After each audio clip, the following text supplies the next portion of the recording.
अस्सलाम वालेकुम नाज़रीन, मैं हूं दिलनवाज। आप देख रहे हैं other info TV YouTube channel. उम्मीद करता हूं तमाम अहबाब खैरियत से होंगे। नाज़रीन, अगर आपको मैं बताता चलूं कि हज के बारे में बहुत सारे क्वेश्चन आ रहे थे। इस साल हज होगा, हज नहीं होगा, सऊदीया ने इजाज़त दे दी है, सऊदीया ने इजाज़त नहीं दी। बहुत सारे लोग मुख्तलिफ क्वेश्चन कर रहे थे। मैंने इसके से पहले भी 2 वीडियो बना चुका हूँ, लेकिन फिर भी लोगों के जो क्वेश्चन और आंसर थे वो कमेंट्स की सूरत में, SMS की सूरत में, व्हाट्सएप की सूरत में, कॉल की सूरत में मेरे पास पहुँच रहे थे।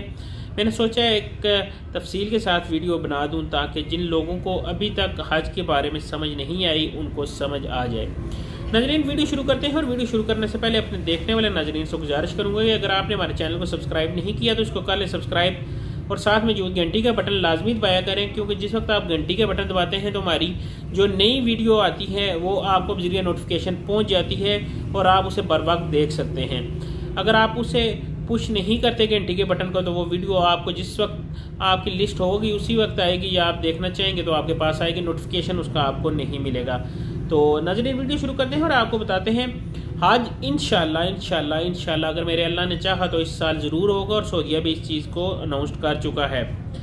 नाज़रीन, इसके लिए आपको करना क्या है, जो लोग हज के लिए अप्लाई करेंगे या हज करेंगे उनको 3 दिन पहले कोविड का टेस्ट लाजमी करवाना होगा हर सूरत में, और कोविड का टेस्ट नेगेटिव आने की सूरत में ही वो हज कर सकेंगे।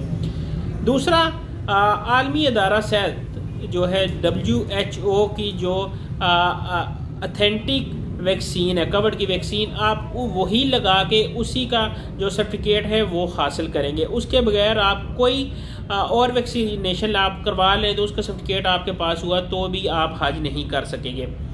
तीसरा, नज़रीन, जिस वक्त आप सऊदी शहरी हैं या सऊदीया से बाहर आप हज करने जा रहे हैं किसी और शहर से, तो आपको 3 दिन उधर करनतीना करना पड़ेगा। 3 दिन करनतीना के बाद आपका टेस्ट लिया जाएगा। टेस्ट नेगेटिव आने की सूरत में आप हज कर पाएंगे, पॉजिटिव आने की सूरत में आप हज नहीं कर पाएंगे।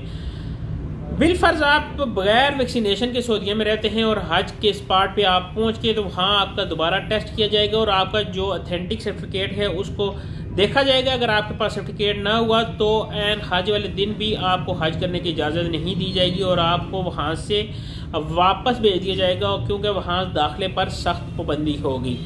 नाज़रीन, हज के बारे में जो क्वेश्चन मेरे पास आए थे यकीनन मैंने अपनी मुकम्मल तफसील के साथ आपको बता दिया है। और इंटरनेशनल हज के बारे में इंशाल्लाह अगर फ़्लाइटें ओपन होगी तो सऊदीया ने कहा है इंटरनेशनल हज भी हम इस साल करवाएंगे, और पिछले साल की निस्बत इस साल हम बड़े पैमाने पे हज करवाने का इरादा रखते हैं। नाज़रीन, वीडियो अच्छी लगी तो मेरे चैनल को करें सब्सक्राइब और मुझे दें नेक्स्ट वीडियो तक इजाज़त। अल्लाह हाफिज़, अल्लाह निगहबान।